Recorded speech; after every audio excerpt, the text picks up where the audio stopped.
Please stand for the arrival of His Excellency Dr. Ali, President of the Cooperative Republic of Guyana.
Please remain standing.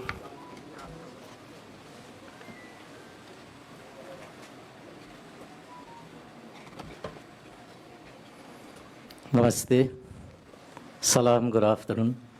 I invite you in prayers as you pray for the opening of this new place of treatment for water.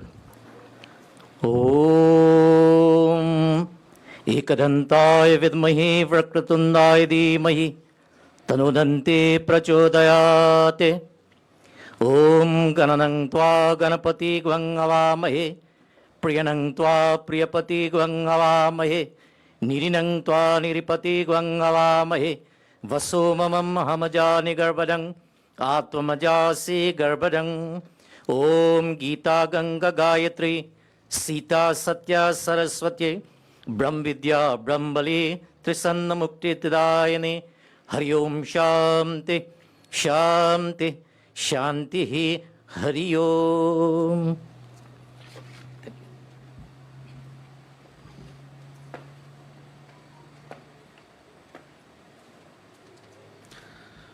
Good afternoon. Assalamu alaikum wa rahmatullah.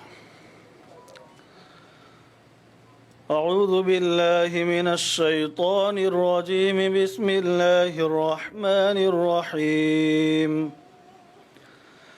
يا أيها الذين آمنوا لا يسخر قوم من قوم عسى أن يكونوا خيرا منهم ولا نساء من نساء عسى أن يكن خيرا منهن ولا تلمزوا أنفسكم ولا تنابزوا بالألقاب بئس الاسم الفسوق بعد الإيمان ومن لم يتب فأولئك هم الظالمون يا أيها الذين آمنوا اجتنبوا كثيرا من الظن إن بعد الظن إثم ولا تجسسوا ولا يغتب بعضكم بعضا أيحب أحدكم أن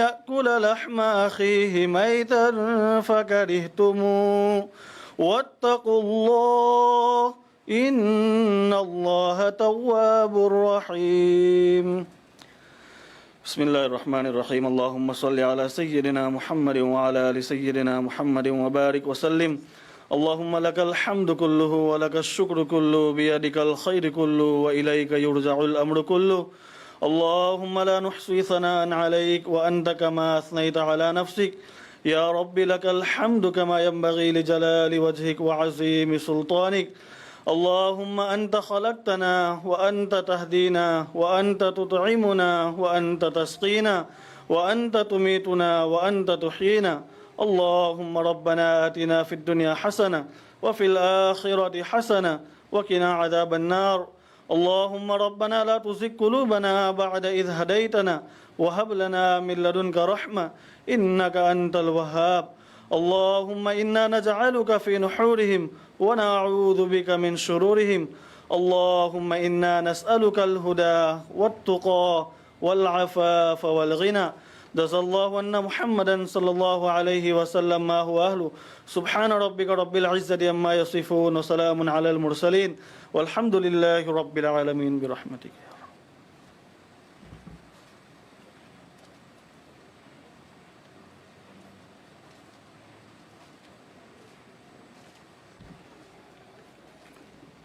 Good afternoon, everyone. Our eternal God and Father, we give you thanks for water, which is a source of life. And even as this well is commissioned today, I pray that it shall flow consistently for many, many years to come, yielding life and refreshment to the people of these communities who shall depend on it for their supply. Accordingly, I declare that this well is blessed in the name of Jesus Christ of Nazareth. Amen. You may be seated.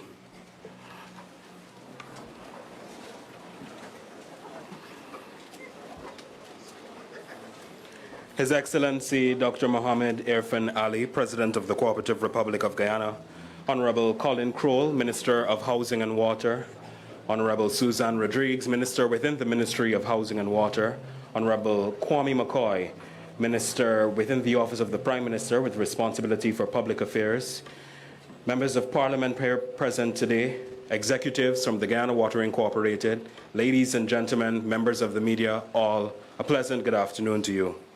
I think it is a fitting way for me to start this afternoon by saying, for the first time in the history of Guyana, water has seen significant investment under the leadership of His Excellency Dr. Mohammed Irfan Ali.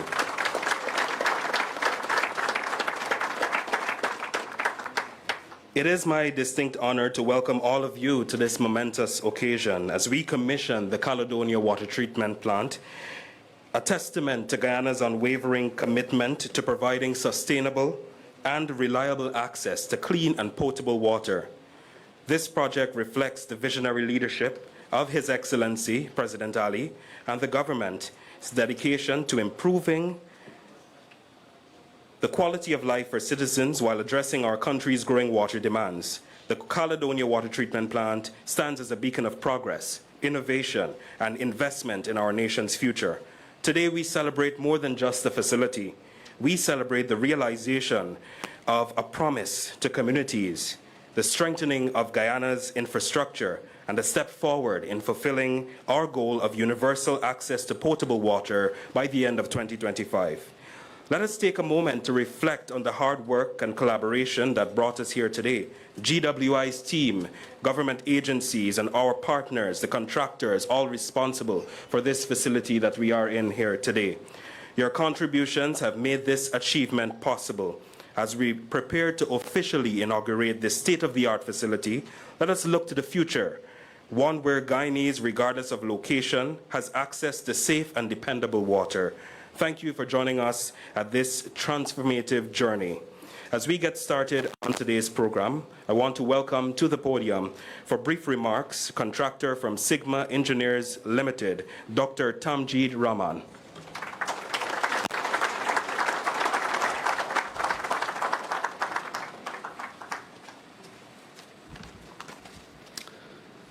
His Excellency, President Dr. Mohammed Irfan Ali, Honorable Ministers, respected Chairman of GWI, respected CEO of GWI, the entire team of GWI, distinguished guests, and my beloved team members. It is an honor to stand before you today at the inauguration of this state-of-the-art water treatment plant. This landmark project is a testament to what can be achieved through collaboration and innovation. First and foremost, I would like to extend my deepest gratitude to His Excellency for his unwavering vision for the future of this great country, Guyana. I would like to thank the Ministry of Housing and Water and GWI for their trust and partnership through this endeavor. Our company is proud to have introduced cutting-edge technologies to this project, setting new standards for efficiency and sustainability in the water sector of Guyana. In addition to delivering what was originally promised, we took proactive steps to enhance the value of this project by providing additional equipment beyond what was required in the contract. This decision underscores our firm focus on quality and our commitment to excellence. An essential approach that we have taken in this project was to engage local Guyanese workforce and invest in growing the local expertise. Through structured knowledge-sharing initiatives, we not only aimed to complete this facility ahead of its completion time, but also we have sowed the seeds for future growth and development in Guyana's engineering and construction sectors. We believe the empowering local talent is crucial for sustainable progress, so we have followed that. Looking ahead, our company remains determined in our commitment to contribute to the growth and prosperity of this great country, Guyana. Together, we're not just building infrastructures, but also we're forging a brighter future for the generations to come. Let us continue this collaboration as we strive towards a shared vision of progress and innovation. I would like to thank our company's management team, our overseas teams, our suppliers from around the globe, including Bangladesh, India, China, Canada, USA, and of course in Guyana. A special thanks to our amazing team here in Guyana, our ground team. Whether you work as an employee, as a subcontractor, as a consultant, or as a supplier, every single individual of our team members have put their best into this project. We literally worked through severe hot sun, rains, weekends, holidays, days and nights. Despite facing numerous challenges, we have worked relentlessly to complete this project on time. We had to overcome a lot of adverse conditions, but we did it together. This was made possible through GWI support and our team's incredible resilience and commitment. Our team, you guys are awesome. You be proud what we have achieved here through teamwork and all together. I would like to thank all of our families who sacrificed equally and provided us all the support that we needed to keep going. I would like to end my speech with a verse from the Holy Quran. Surely with hardship comes ease. My team, I hope you find your ease today. And let's get ready for our next challenge. I'd like to thank everybody for joining us here today. We do not take this moment for granted. God bless.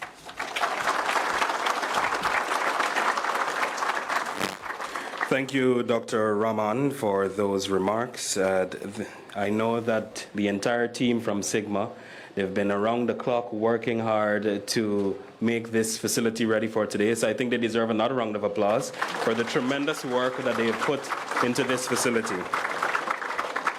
At this time, we would like to hear a little bit on how the community feels about this development.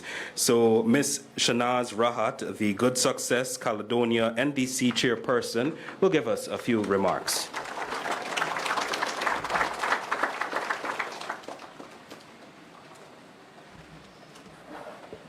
His Excellency President Dr. Mohammed Irfan Ali, Honorable Minister of Housing Colin Crowell, Honorable Minister Ms. Susan Rodriguez, Honorable Minister Kwame McCoy, Honorable Dr. Jennifer Westford, our cluster head, overseer, all chairperson, all councillors of the various NDCs on the East Bank and on the highway, special invited guests, police commanders, ranks, staff of the project engineering team, and most importantly, the residents.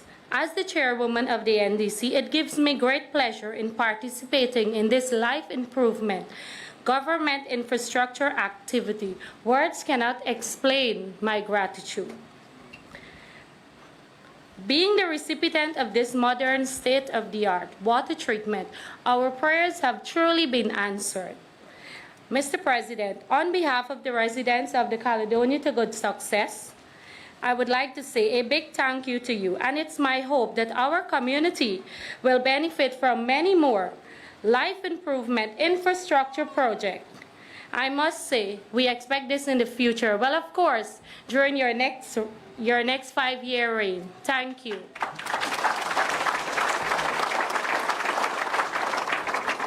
Thank you, Ms. Rahat. Our next speaker, I think, is probably like a proud father at this time. I'd like to invite the CEO of GWI, Mr. Sheikh Bash, who will give us an overview of the project and how it will benefit the residents of surrounding communities.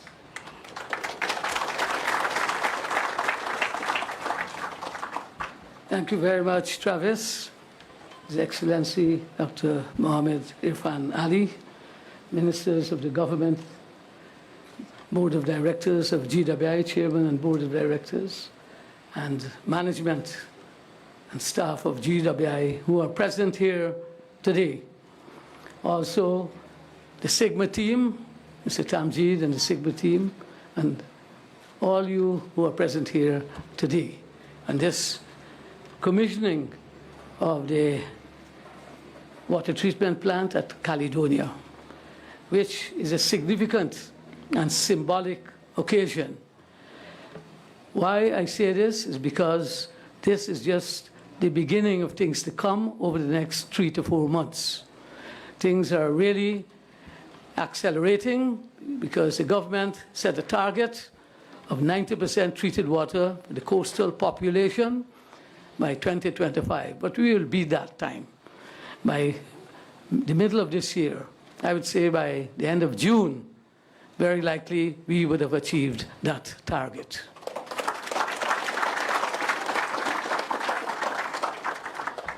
I want to put the commissioning of the Caledonia water treatment plant in context, because it's not only this plant, but along the entire East Bank corridor, there's been tremendous work in improving the water system. You go to Eccles, you have an upgraded plant now with wider coverage and a new well. You go to Covent Garden, you also have an upgraded plant, 2 new filters there, and a new well. And then you go to Grove, which is complete. The upgraded is complete in all these 3 plants, Eccles, Covent Garden, and Grove. And they will be ready for commissioning by the end of January of this year. So we are on the move. Also, we have transmission systems to support these treatment plants. From Grove to Eccles, there's over 30 kilometers of pipelines, which will be completed within the next 2 months, and at a tune of over $1 billion. And here also, from New Hope to Soesdijk, which this plant will serve, the coverage, and will provide treated water to 12,000 persons, and that can expand to 14,000 persons. And I'll tell you more than that. This plant was designed to provide 6.3 megaliters of water per day, 6.3. At the present time, it is providing over 7 megaliters of water. And it will be expanded as the population grows to provide over 8 MLD of water, treated water. It's really a significant achievement by Sigma engineers, because they have increased the capacity on the, based on the design of the plant from 6.3 to over 8 MLD, which is indeed an achievement. Now, as we move forward, apart from Eccles, Covent Garden, and Grove, we're not forgetting the people further up than Soesdijk, because plant will provide coverage up to the junction, Soesdijk Junction. We are well ahead now, and this will be completed by June, to have a water treatment plant at Timeri, and new wells also to service the entire Timeri location, coming all the way to the south of the Soesdijk-Linden Highway, the roundabout there. So we are going to lay main transmission lines from Timeri, from the plant, to way down to Soesdijk, to give all those residents, including those in Dr. Charles' scheme and all the other schemes going eastwards, all of them will also enjoy treated water. So we're really on the move here on the East Bank. And to top it all, the plan is within the next 2 years or thereabouts, we will also be having a new surface water treatment plant at Diamond. Its works are, the plans are on the way, and we will have the IDB and JICA very likely funding that new water treatment, very large water treatment plant at Diamond. Broadening the focus from the East Bank, this is the first of 7 large treatment plants which are being constructed at the present time. As a matter of fact, 6 of those plants are already completed and are in testing mode right now, all 6, within the time specified. The only one outside of that is the largest of them all, and that is at Bachelor's Adventure on the east coast of Demerara. That's 3 times the size of this plant here at Caledonia. And that will be completed by the end of February. Because what caused the delay is because we upgraded the plant from a 15 MLD plant to a 20 MLD plant because of the growing population on the east coast of Demerara. So all in all, there are 7 plants coming on stream, and His Excellency will be very busy over the next 2 months. I can tell you that, commissioning these plants all over the country, all over the coastal belt, from Region 2 to Region 3 to Region 4. These plants will be commissioned. In addition to that, to meet our target of 90% treated water across the coastal belt, we have upgraded 12 treatment plants. Those 3 that I've mentioned on the east bank of Demerara, all over. 12 plants have been upgraded, and most of them have been, about 8 of them have been completed, and the remaining 4 by the end of January of this year. And to crown it all, we're not finished.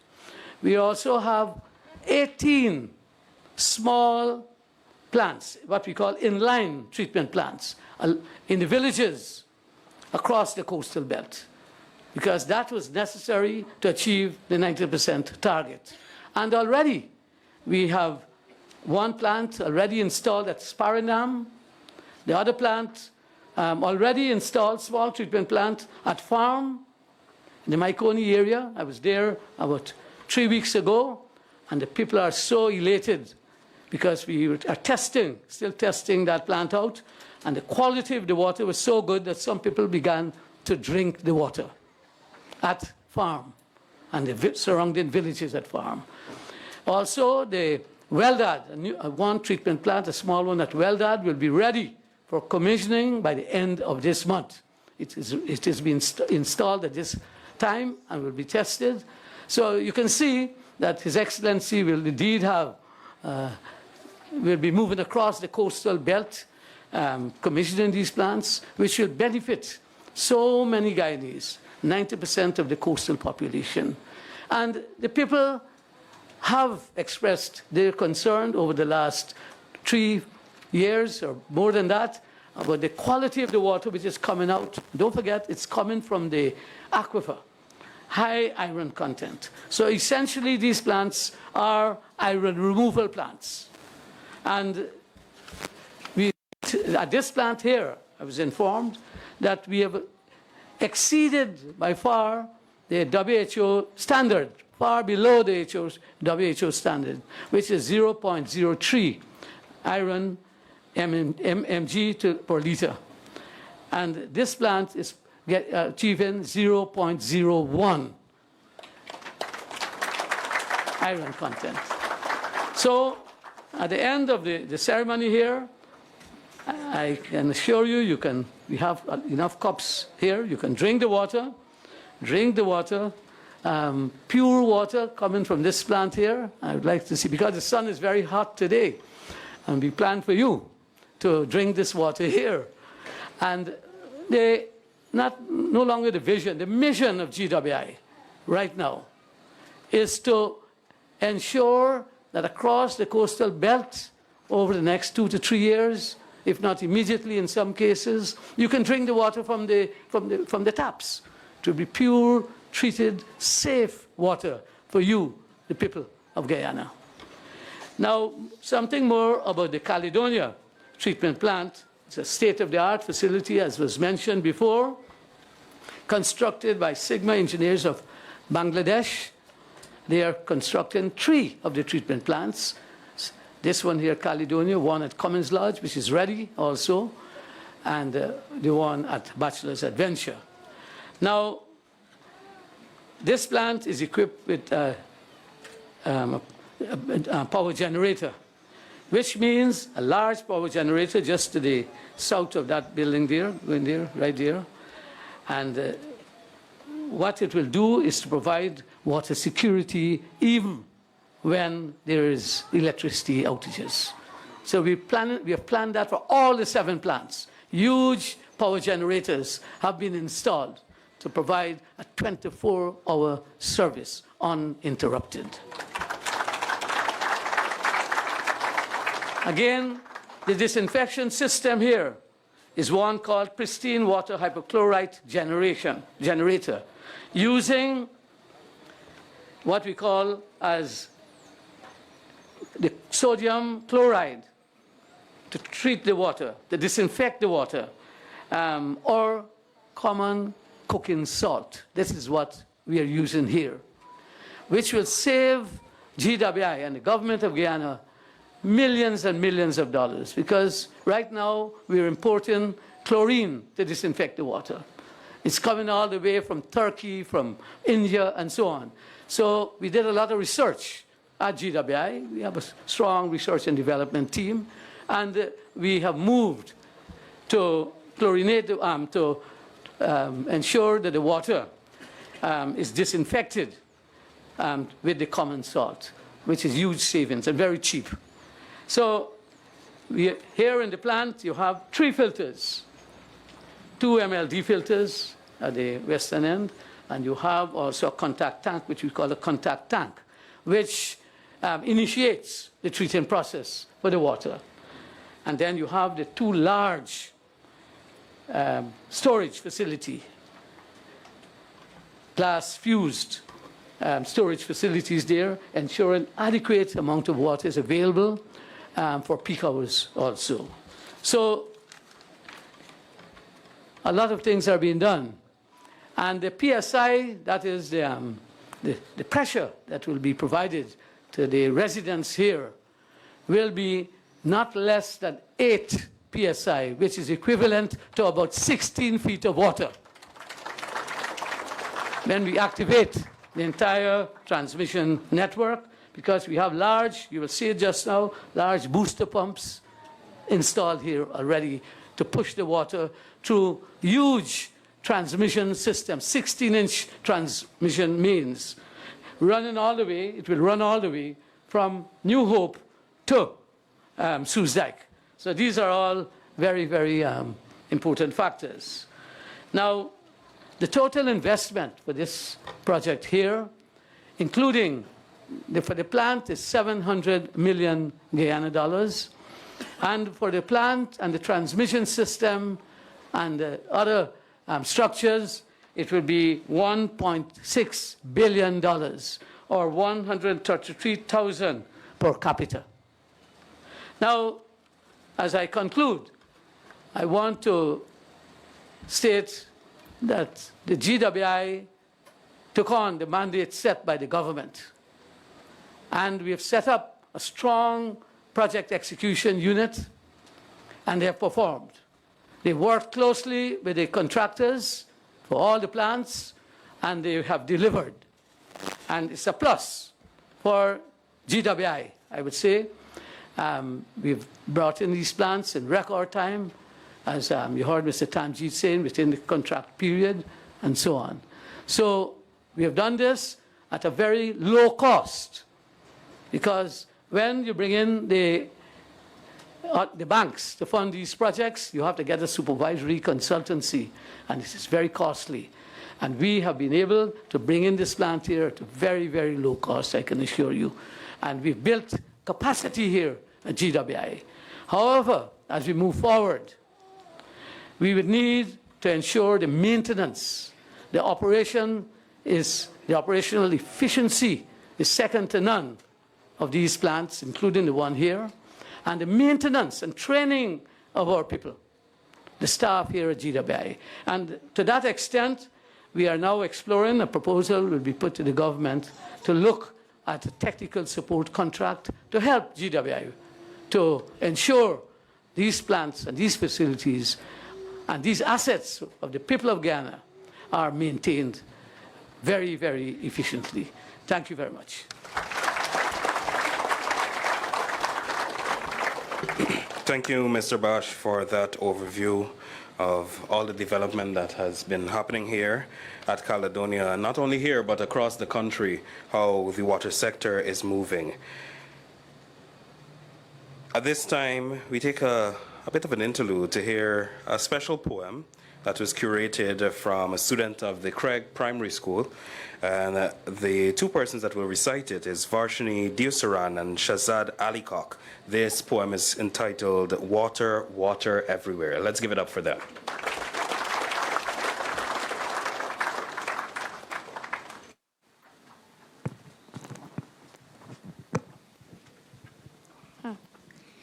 Good afternoon, His Excellency Dr. Muhammad Infant Ali and everyone. Our poem is entitled Water, Water Everywhere by Charles Woodhouse. Water, water everywhere, to wash my hands and wash my hair. It's nice to drink it by the pool, slurp it, sip it, nice and cool. Comes from clouds, don't you know? Falls in rain and also snow. Keep it clean or you will be sick as sick can be. We are lucky here at school to have clean water to keep us cool. Think of others when you get paid and give a bit to water aid. Thank you.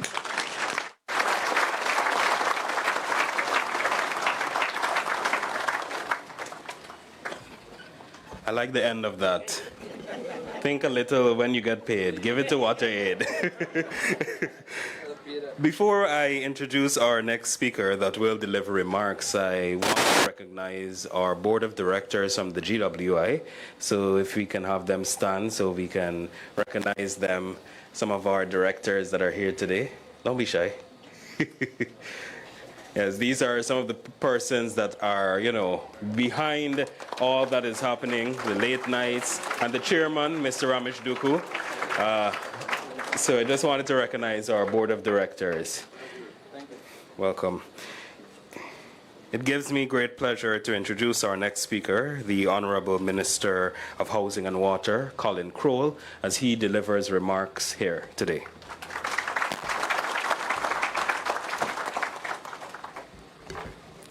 Thank you very much. His Excellency President Dr. Mohamed Irfan Ali, my colleague minister in this sector, Honorable Minister Susan Rodriguez, and I want to recognize Minister Kwame McCoy, Member of Parliament and former Minister Jennifer Westford, Chairperson of the Board of GWI, Ramesh Dukun, I think probably forgot which hat he was wearing a few minutes ago, and members of the Board of GWI, CEO of GWI, Mr. Sheikh Bash, and recognize a number of senior staff, the hard-working staff of GWI, a number of NDC chairpersons here today, including here the NDC in which we are now, and that's the Caledonia. And I also want to recognize the chairman of the NDC from Herstellin. The contractor for this project, Sigma Engineering, and this team that is standing at the back in their safety vests. More importantly, the residents, the residents of East Bank, who are the beneficiaries of why we are here today, members of the media, special invitees, good afternoon all. The pleasure is mine to join our President in this momentous occasion as we commission this Caledonia water treatment plant, a project that embodies the commitment of this PBPC administration to ensure we improve the life of every citizen of Guyana. This coastal water treatment infrastructure program, through which the water treatment plant here was envisaged, is achieved now, and it was designed to improve and increase the quality of water as part of a collective throughout our country. This achievement is not the work of any single individual or entity, but the product of collaboration, dedication, and a shared vision. I first of all hereby extend my heartfelt thank you to our President, President Mohamed Irfaan Ali, who has ensured that every step of the way, once we present a program, a project, and a vision, we have received every resource asked to be delivered on these projects. I want to recognize the hardworking staff of GWI, our development partners, and all who contributed in this project. The Caledonia water treatment plant marks a transformative step in ensuring that more communities here in Region 4 have access to clean, reliable, and safe water. This facility, which serves 12,000 to 14,000 residents, meeting a critical need for potable water and enhancing public health, sanitation, and overall living standards. We all hear the term, water is life. It is a fundamental human right, and a right that we have also signed on to as part of the United Nations Development Goal, for which the target is 2030. But our government will fulfill our SDG 6 commitment by 2025, this year in 2025. This plant will play a pivotal role in supporting industry and households, contributing to the development and sustainability of our nation. Today's commissioning aligns with our broader vision for a more developed Guyana. Over the past 4.5 years, we have made significant strides in the housing, infrastructure, and the water sector. The establishment of this modern water treatment facilities, one of 7, the first 7, is to ensure that our country's progress is inclusive and sustainable. This year, we are especially reminded of the importance of continuity and leadership that prioritizes the welfare of all Guyanese. I want to assure you that under President Mohamed Irfaan Ali, your government remains committed to delivering on the promises made to the people of Guyana. The government's investment in this critical area of water has been outstanding.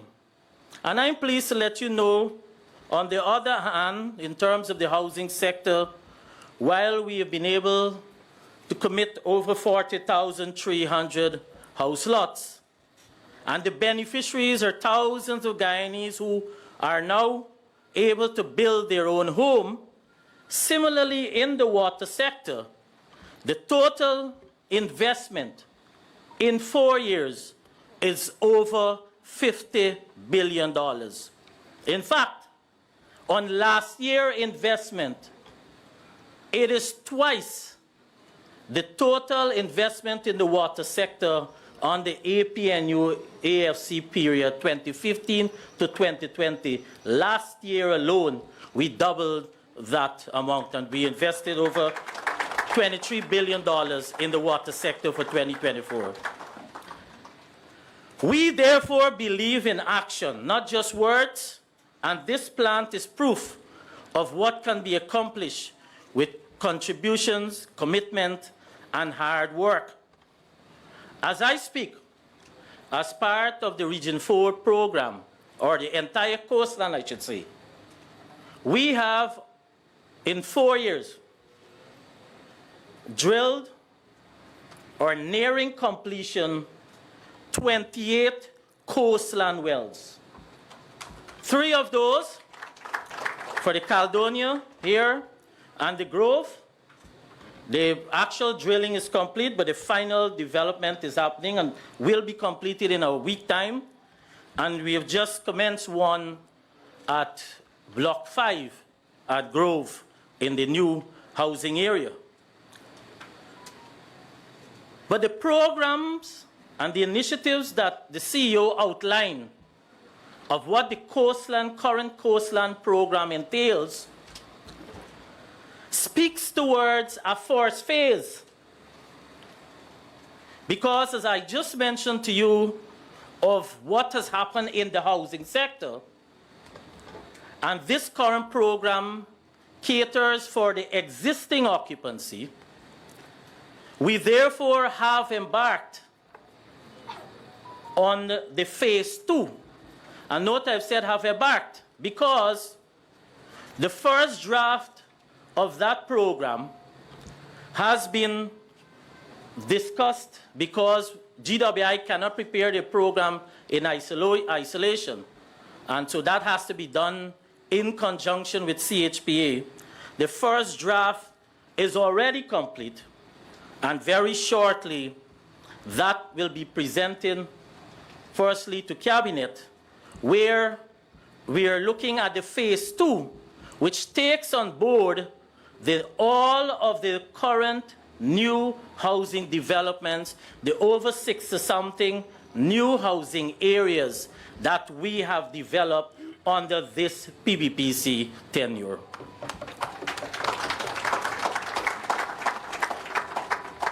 And the program or the initiative that will mirror what is happening at the Hope Canal on the east coast of Demerara, and I speak here now of tapping into a freshwater source, and that is from the Conservancy here on the East Bank. In fact, our housing development on the East Bank, the infrastructure work is now parallel to the Conservancy, is reached inwards to the Conservancy. And so that, as part of ensuring that we look at alternative sources, because in the long term, one also has to be cognizant of the aquifer that we're tapping into. this treatment plant to be developed here within the Diamond Grove area will be another initiative to ensure that together we can be able to supply as quickly as possible. And Mr. President, the phase 2, we are looking to complete the phase 2 within a 3-year time period. So to the residents of Caledonia and the surrounding areas and the communities here, this is your plant. You are the first beneficiary of others along the coastline. And I therefore use this forum now to thank our population for their patience, because with the more advent of the usage of social media, it is now much more quicker for persons, rather than picking up the phone and report an issue, they post it there. So what you see sometimes, you see a lot of times if there's a breakage or there's a disruption or the discolored water coming through the tap, we don't often hear enough of what your government has done to address this. And all of this is part of our 2021 to 2025 program as we march towards a 2030 total transformation of this cooperative Republic of Guyana.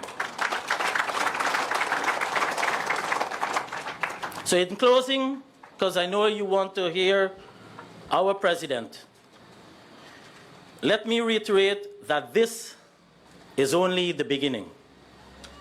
We are building a Guyana where every home has access to clean water, where every family can thrive, and where every community can flourish.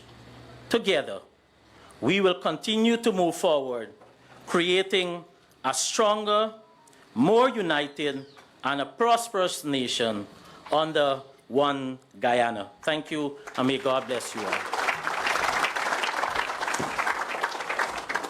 Thank you, Minister Kroll, for your insight here this afternoon.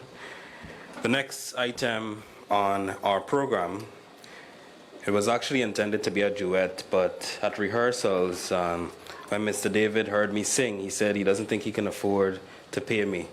So we will invite from Friendship Secondary School, Joyanne Alam, as she graces us with Oh Beautiful Guyana.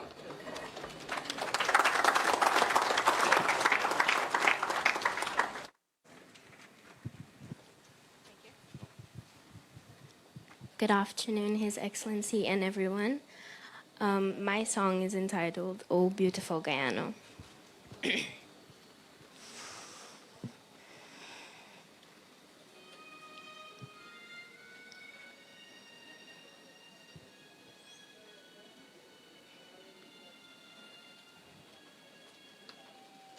Oh, beautiful Guyana, oh, my lovely native land, more dear to me than all the world, thy sea-washed, sun-kissed strand.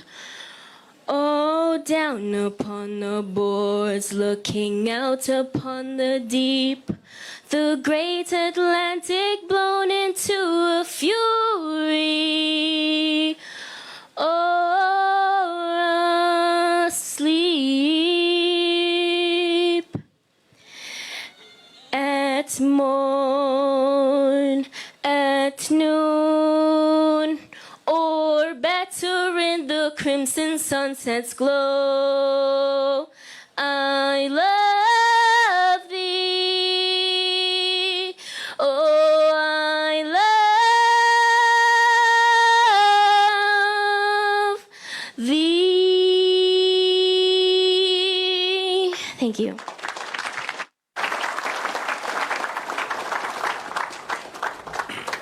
Thank you, Joyanne.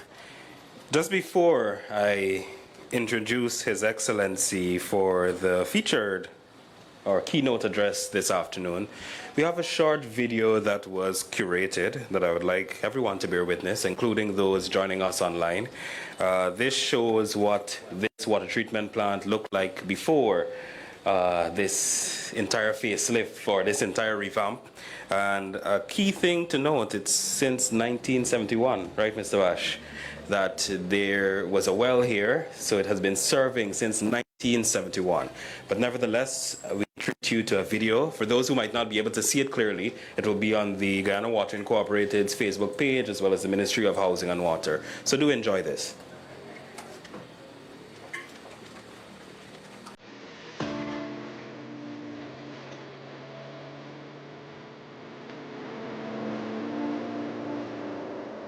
The government of Guyana is financing the Coastal Water Treatment Infrastructure Program to increase treated water coverage to 90% by the end of 2025 at a cost of 40 billion Guyana dollars.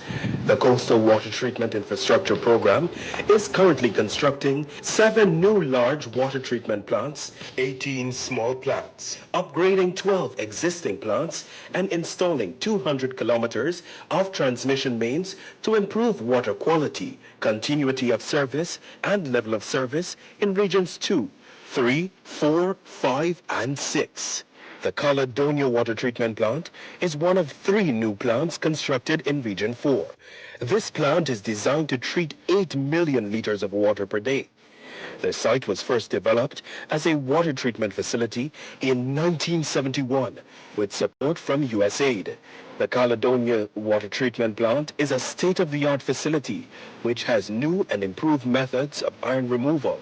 The plant is fully automated and has standby power generation designed for continuous water supply. GWI contracted Sigma Engineers Limited to build the treatment plant facility at a cost of 700 million Guyana dollars to benefit the residents of surrounding communities.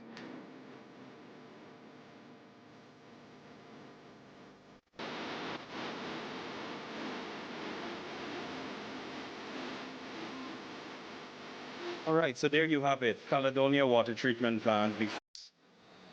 In one of the most developed societies in the US, in LA, is an astonishing story that involves water.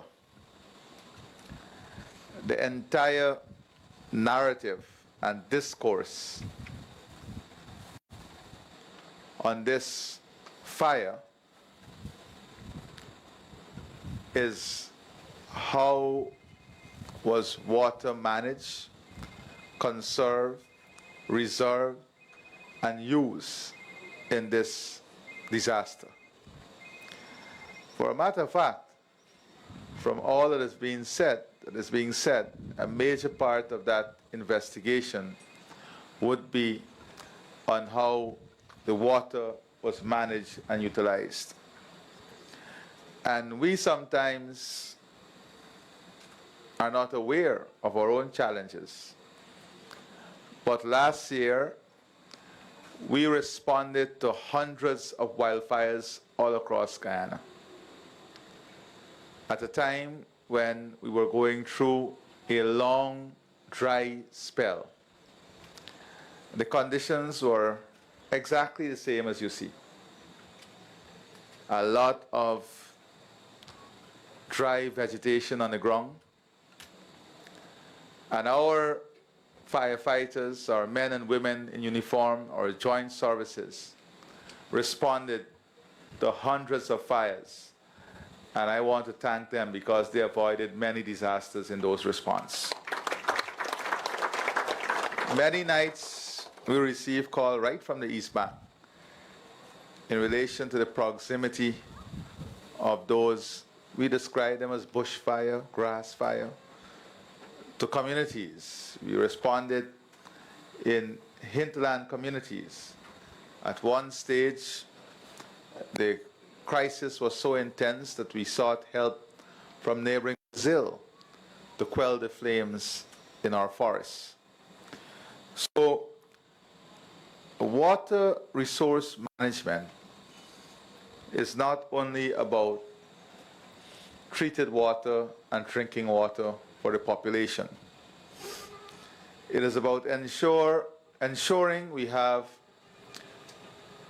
availability of water for all of Earth existence, whether it's the trees, the animals, agriculture, and it's about managing water resource in a way that it can meet the requirement of all that is existing in our system, ecosystem. That is why the Guyana Water Inc., as you know it now, in the coming years will change rapidly and will become a national water management entity that not only will look at the management of water through wells or residential use, but that other use, reservoirs, must be examined. The water resources must be managed in a sustainable way. So the Integrated Water Resource Management Program, which will deal with conservation, reservoirs, integration, a study of our aquifers, all of that will be the transitioning, will be where we're transitioning into in our national water management entity. Part of that is also to ensure that the hydrants, you know, we have a national hydrants program ongoing, are critically integrated into the network plan of GWI so that our response in communities will be supported by the availability of water. Important also is sustainability, and part of the mandate that the management of GWI would have received was to ensure the greater use of fresh water into the water management system. And one important project I think would commence shortly, that is the Hope Canal water treatment facility. We're hoping to have one in Diamond and then in Region 3. Wherever we are dumping fresh water, we are dumping expensive assets. And we have to convert that asset into value. So that is what the future would require of us. Now, this future in terms of water supply and delivery and management is also going to be quite different in the coming months and years ahead of us. Colin spoke about the growing housing development. But it's not only housing development, it is the quality of homes and differences in investment of homes. And this would only get better as the cost of energy is reduced by 50%, then everyone would want to put a pressure pump on their system, and that pressure pump will pressurize their water system in their homes. They will want heaters. This is just the natural growth of economy and the natural growth of the population and living standards that we cannot avoid. So the less cost of energy also would have not only a positive impact on your operation costs, but it also have impact in terms of use and conservation. That is where education will become very important. Public awareness will become very important. Innovation in agriculture. More and more you will see that young people are going to take to agriculture and food production in a different way. Whether it's hydroponics, whether it's shared houses, you'll have more agro-processing that requires high quality water and high use of water also. And that will be in areas that were traditionally not utilizers of piped water. So that's another area. The expansion of housing, as Colin said, but industrial, commercial expansion. the building of new hotels. I mean, in Temeri, your system would now have to be designed not only to carry the international airport, but to carry an international hotel that will be completed very soon. You have 14 new hotels within close proximity. So you have to have a system that is integrated to ensure that those hotels are adequately supplied. You'll have the new Enmore Industrial and Commercial Development Zone. You have the new Wales Development Authority. You have, look at what is happening in Houston, the expansion of Houston, Eccles, Providence, and as you drive, you see it. The new highway that will connect Soesdijk to Georgetown. We are now going on the third phase to Land of Canaan. All of these things are going to drive up the demand for water. And we therefore must plan carefully how we develop our assets and infrastructure to meet the future needs. So it's not as simplistic as some may want to believe, that you just wake up and decide you're putting a water treatment plant. It has a lot more complexity, a lot more planning and integration that goes behind the scene that allows us to build a system that will last us another, I told Richard walking in here that these plants will have to outlive all of us, right? So that tells you we don't intend to leave soon. So it tells you, gives you an idea of how long we want these plants to, you know, to serve these young children that are here. So when we came back into office in 2020, we came with a very clear vision, and that is how we can reduce the costs of water to the homes, how we can improve quality, how we can expand production, invest in the network, and give people a higher quality of water. And as we came into government, we met a pandemic for almost 2 years, the COVID-19 pandemic. What we did was not only the removal of VAT on these services that was imposed by the last government, the APNU AFC government. I don't know if Ramesh was a member of the board when you imposed that charge on the people. I had left. Oh, you had left? Okay. So he said he would have left. You know, it's astonishing. Between past and current ministers of water, you have 4 here. So, so we came and we met this scenario, and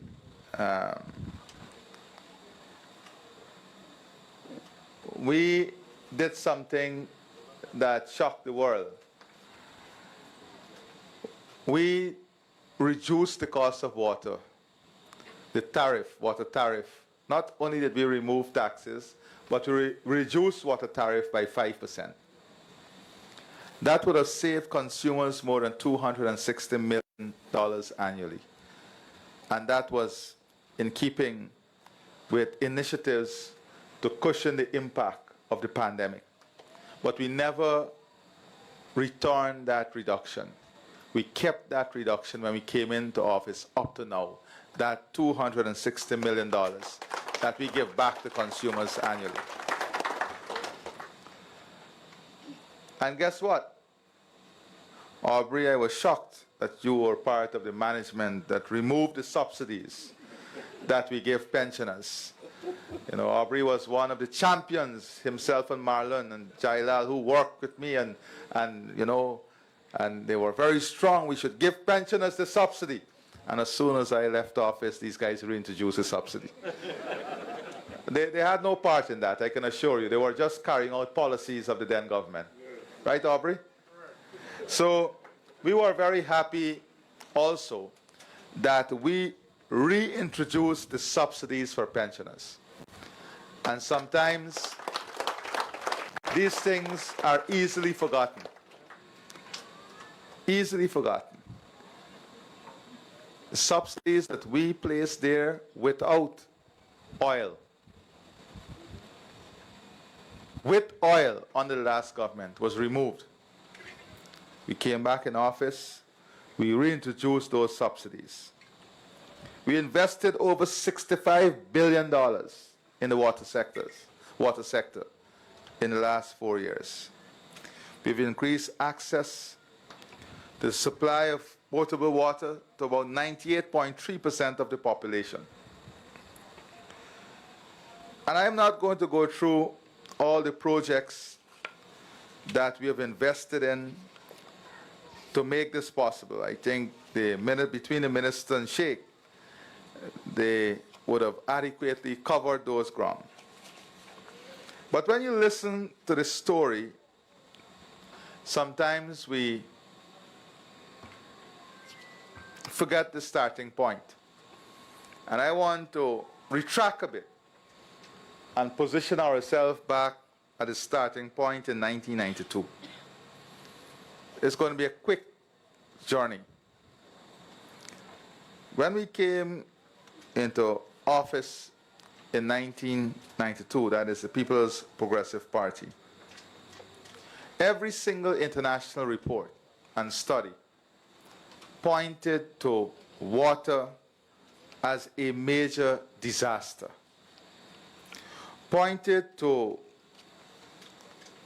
public health issues as a result of what was taking place in the water sector. And Jenny would know that as a health professional, they spent a lot of their time attending to public health issues as a result of no water, poor water supply, and unhealthy delivery of water. In 1992, the government inherited what was described in international reports, a water situation in Guyana that was nothing short of a national disaster. The system was in shambles and collapse or in collapse. That was how the system was described. Right, Richard? Less than 50% of the population had access to safe drinking water. And access, let me pause to say this, was defined differently then as now. Today, access is defined as to your door, to your household, to your premise, and as Richard is rightfully saying, even up the first floor. Access in 1992 was just having the ability to touch water or get water in a cup. The report further said, not only did we have that scenario of less than the 50% of the people having access, but you had something worse. The report said that the infrastructure was in total collapse, with even those having access to water, they were accessing unsafe and unhealthy water because of the leaks and the breakage in the transmission and distribution system. You would recall that people would have walked miles to get water, and the water would be cloudy or muddy. And I remember as a boy, you would take the water and transfer it from one bucket to the other bucket with 3 layers of cloth straining out the mud and then leaving the rest to settle at the bottom of the bucket. That was what it was. The World Bank report in 1993 painted a grim picture of the situation. It stated plainly that the water service levels in Guyana were plagued by great deficiencies.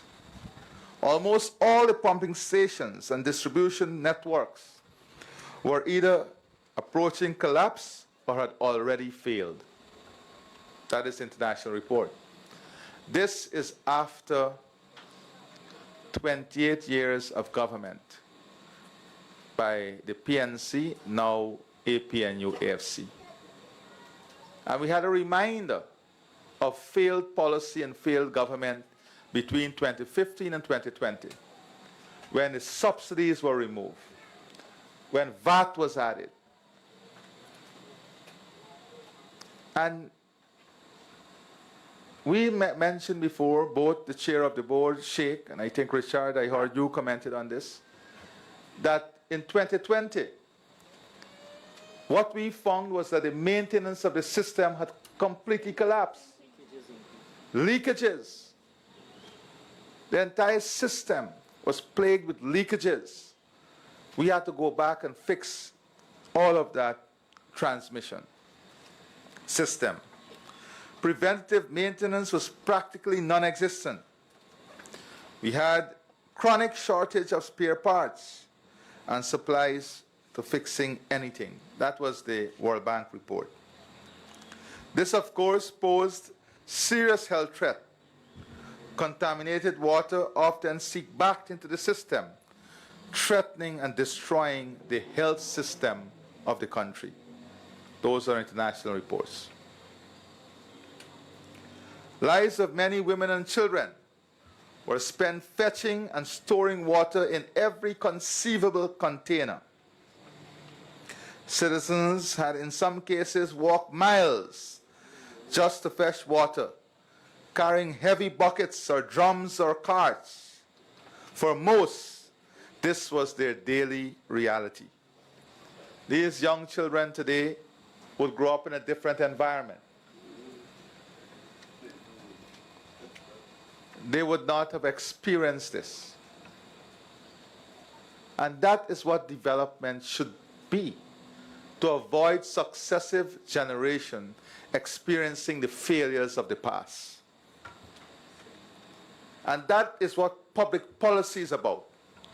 Continuously developing public policy that avoid the pitfalls, shortfalls, and failures of the past in building strong, resilient future. And that is why I started to tell you that this is not the end. I started off this conversation by telling you we know what the challenge is. And we know where the policy must take us. We know what the National Water Authority must look like and what are the challenges. And I want to say that we have one of the most, I would say, qualified young technical team in this region in our water sector. These guys and girls, whether it's in the research department, whether it's in finance, and with strong technical support from some of the experienced folks here, we have built over the years a technical team that, well, I tell them how I feel sometime about what they do, but they are, I can tell you, highly competent, highly competent. We've invested in their training, and Sheikh said we save consultancy if you had to pay consultancy for these projects. That did not happen by accident. When he was minister and I took over, we deliberately embarked on a strategy with the IDB to train all our engineers in project management and to train them, upskill them with master's degree. And we said to the IDB then that we're investing in this, so don't come back and tell us we don't have the capability or competency. Over the years, resource, we have saved billions of dollars from consultancy services. For a matter of fact, I've lived long enough to see many of those who we train left and opened their own consultancy and are working throughout the region.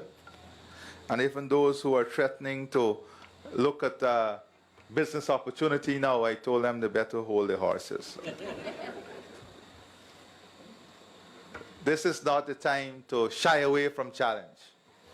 This is a time to confront and work together as a team in overcoming every challenge and creating this new framework of development. So this was a state of things when the PPP civic government took office. The water supply system wasn't just broken, it was broken down and abandoned. So we started this journey of fixing, prioritizing the investment, and doing so was a monumental task. I said to communities a few days ago, it was not because the engineers lacked the ability that they put the pipeline in the middle of the road, the transmission line, because Sheikh was minister when they did that. But they did not have a choice. We did not have the resources at that time to put the transmission line on both sides of the road. So you had a choice. Either we put it in or we stay without the water. These things were not accidental. These things were as a consequence of the state in which our country was. And let me tell you, many of the distribution lines were there since colonial times. Some of them were asbestos lines. That is what we inherited. Whilst we were dealing with that challenge, the government was also expanding housing rapidly. So you have to fix the existing system to serve the existing consumer, and at the same time, housing was expanding. So you were playing catch up almost all the time. And then we still had to find resource to start the investment in the hinterland communities. And we did all of that at a time when 94% of all our revenue was used to service debt. A debt that was inherited in 1992 after 28 years of failed leadership. All of that we had to accomplish. Just imagine that you go into a home, you got to fix the roof. You go to a one-bedroom home. You got to fix the roof, fix the floor, fix the kitchen. At the same time, 2 additional children come. You got to expand to a one-bedroom, and another bedroom. And then you still have to use 94 cents on every dollar you earn to pay the debt of the one-bedroom home. That was, now magnify that at the national level and at the country level. That is why I think we should applaud all those who worked in this system during that difficult time, all the cabinet members, the leadership. And that is, you know, very few governments can go back to their past records and proudly present it and speak about it. I can go back to our record from 1992 and speak about it very, very proudly. The last government don't even want you to take them back to their most immediate record of 2015 to 2020. They say, forget about that. Let's not talk about that. These are important things, not for us to sleep away on. If we sleep away on these things, we'll be sleeping away on the future. Or we can sleep the problem away, but the impact on the people would be very much away. The impact on the people will be very much awake. So we undertook this task of rebuilding the water sector, and by 2012, we were able to increase access to safe water by more than 80,000 people. We are now continuing that progress. To today, where 98.3% of our population have access to water. And we have been able to improve access between 2020 to now in the hinterland from 46% to 91%. That is remarkable. This, of course, came through major investment in water treatment plants, in the inline treatment plants. They did not even talk to you about the hundreds of wells that we are drilling all across the country, the hundreds of wells that we're doing in the hinterland. and all the investments we are making to ensure that the pitfalls of the past are never repeated and that the system is built to support a future decades ahead of us. I congratulate once again the contractors, the consultant, GWI team, the board, the ministry, and all those who would have facilitated and worked diligently to have this project completed within time, and look forward for the benefits of this project to the people of the East Bank and the people of Guyana. I thank you and God bless you. Thank you, Your Excellency, for your powerful insight. I would actually invite you, ministers of government, as well as members of parliament, for the official unveiling of the plaque. And the board as well, the board of GWI, the chairman of the NDC, both Suzdijk and Caledonia, good success, to officially unveil the plaque. At the same time, I will invite Mrs. Akusa McPherson to offer a vote of thanks.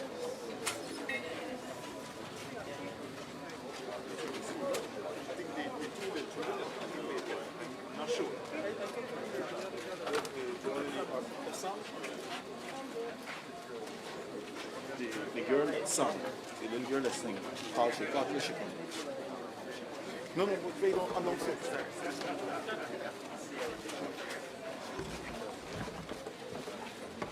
Thank you is such a prayer that cannot be seen or touched. It must be felt by heart.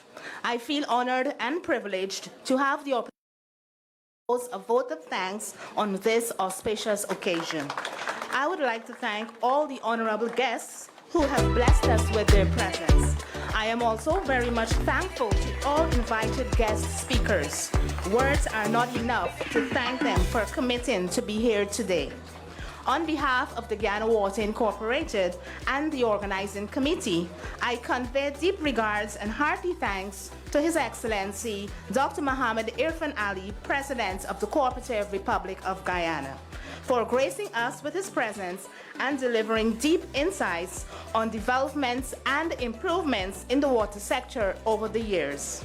Words are not enough to express gratitude to Honorable Colin Crowell, Minister of Housing and Water, for his informative and dynamic remarks and his continuous support in the water sector.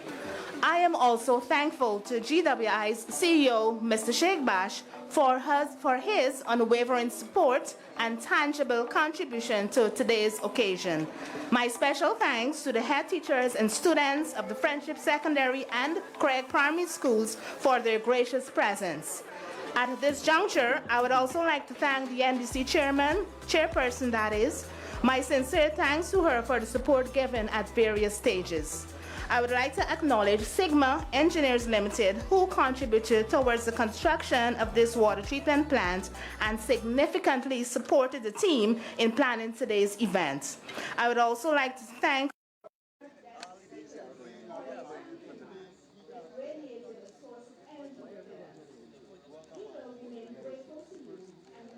that we electrolyze the system and we separate sodium hypochlorite and hydrogen separately, and we use it for disinfection. This is more successful than the previous calcium hypochlorite using, because it creates a lot of clogging and corrosion. So this is one of the best disinfection systems.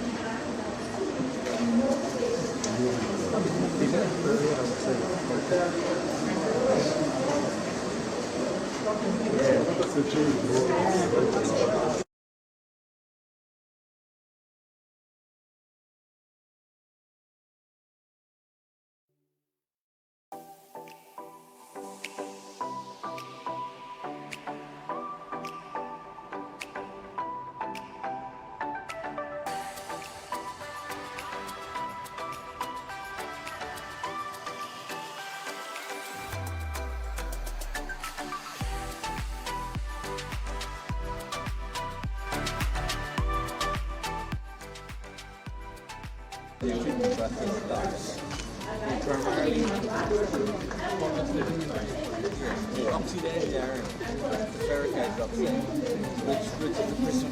which can What's the total? What's the total storage capacity? We have two storage. And what's the projected demand for this? projected demand per day, the current design of the plant is 600, but we have said by the fact we have the capability to go further than that. Average day demand is 6 around 6 points. Yeah, but peak hour demand will be about 10.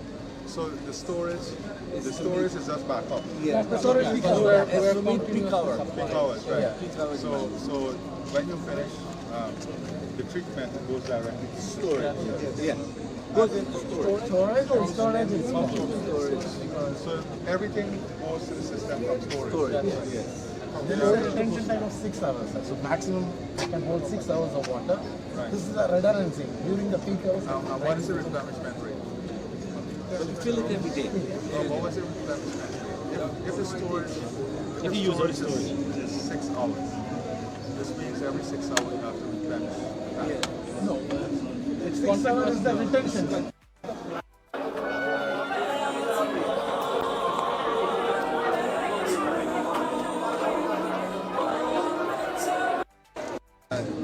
Is the storage only for emergency or is storage is continuously supplying the Continuous supply. So we are producing water, putting it in the storage, and supplying. It's a continuous process.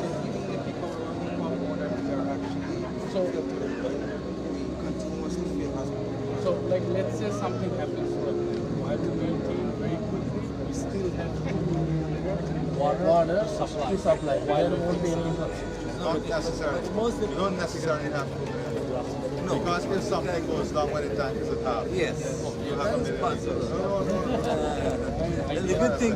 That's why I'm saying that I was asking whether they reserve storage. You don't really have a reserve storage. You have an active storage facility that is integrated in the system. The other thing is that water. Yeah, I'm sorry.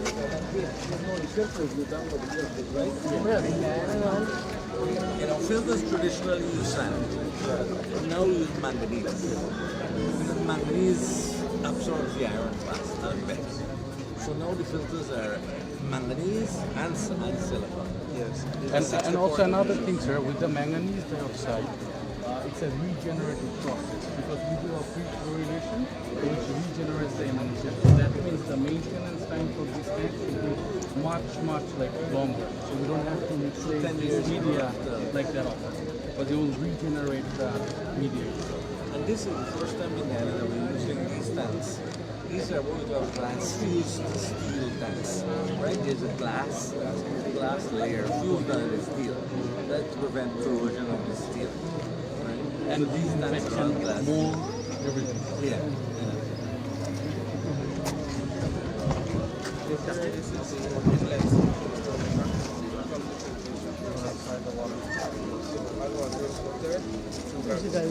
Yeah.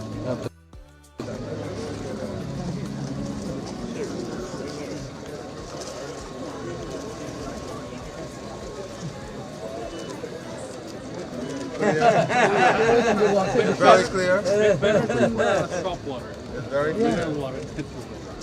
No scent, no nothing. It is chlorine. And I'm going to store it to ensure that nothing is Shaken, not settled. stirred. Yeah.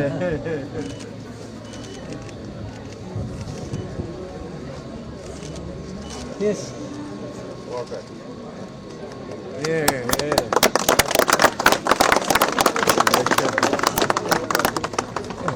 The only thing that's bad is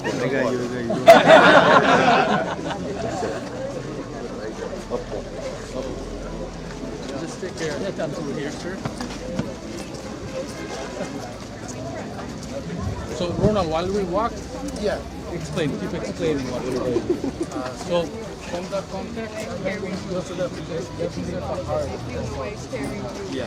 And it happens these manganese dioxide is actually ore. It's not coated. It has 80% reactivity. So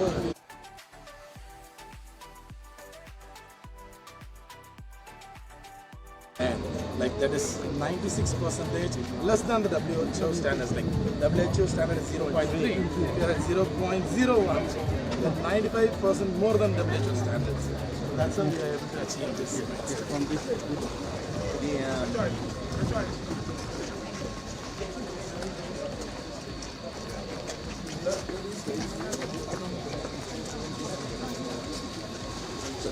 have two storage tanks. Not a storage tank, like as you said, it's an active storage tanks where continuously water is being pumped and it's used for backwash too, because we can do the backwash using the same water. And during the backwash, the cleaning of filters, there is no stoppage of plant because it is designed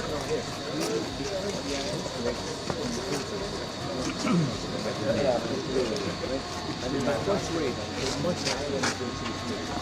Normal filters about 5 minutes backwash rate. And but in order for backwashing also, prior to using the backwash water, also we have to shower. We blow air. We have to blow air. The first thing that happens is that you blow air. The system changes and it scours the bed and the iron gets removed. And then the water comes afterwards. But the backwash pumps are very big. Gone. So we have actually all these tanks. And we have 16 14 tanks. Those are 55. And also for we use a 16 of soil filter. And what do you say? What do you say?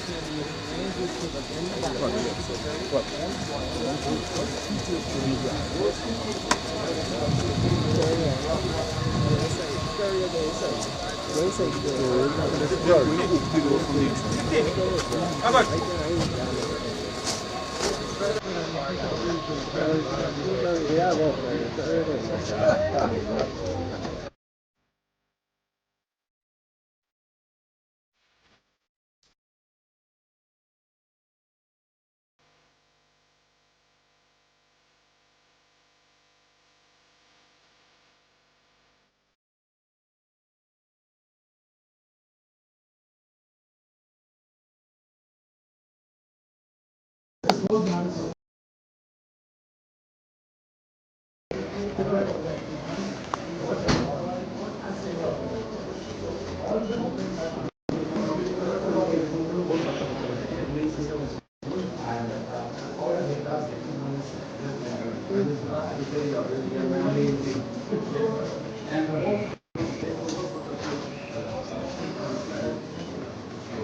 The green one is right now red one is low.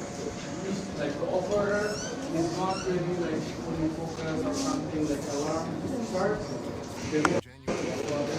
livenation.com.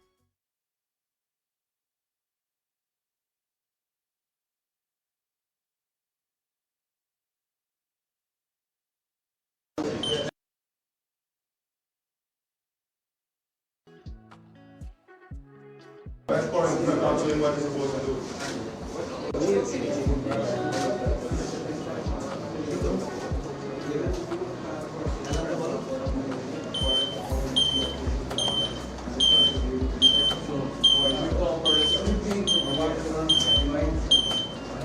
They have to make it so on the app.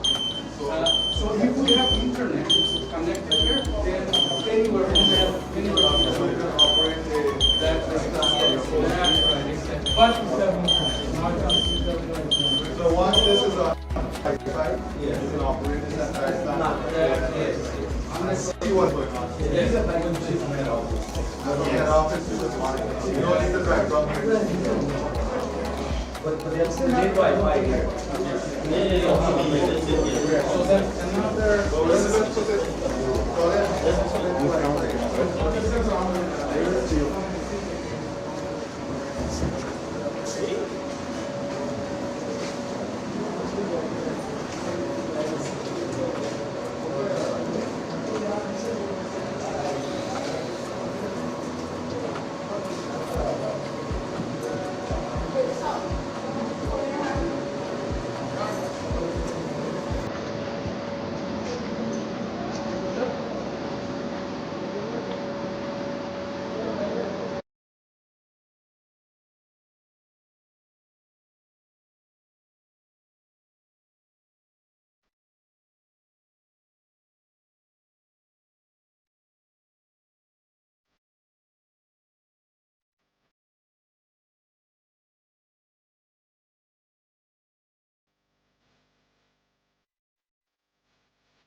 Automatic.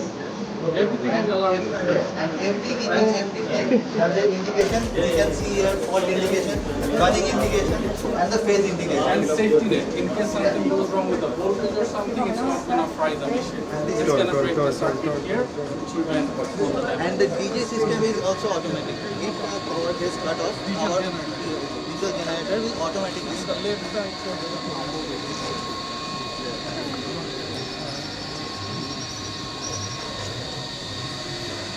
And these are our outlets.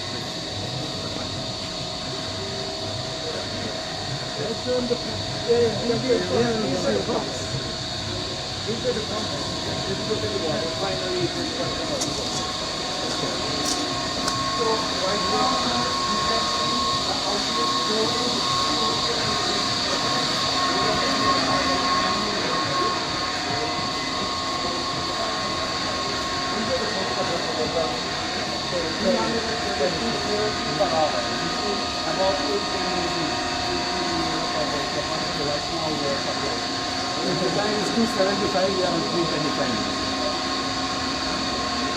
So we have 4 pumps, 4 personal pumps, 2 working stand pumps. So anytime something goes wrong,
Very wide lens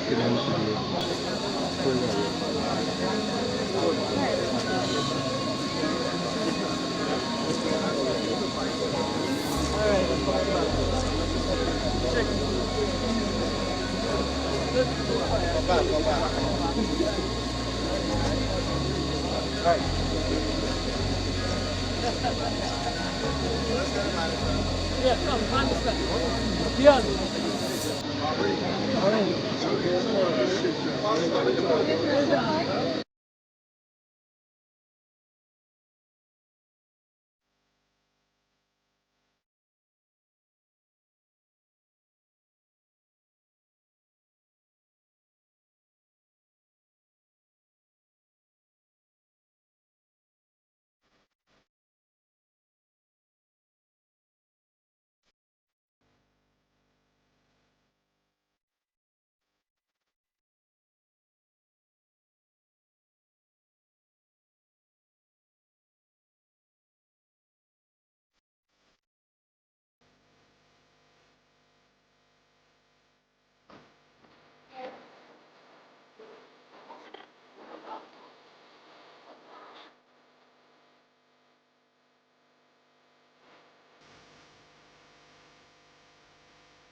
This is big, huge, enormous, humongous, gigantic, galactic, gargantuan. Sorry, I'm just so excited.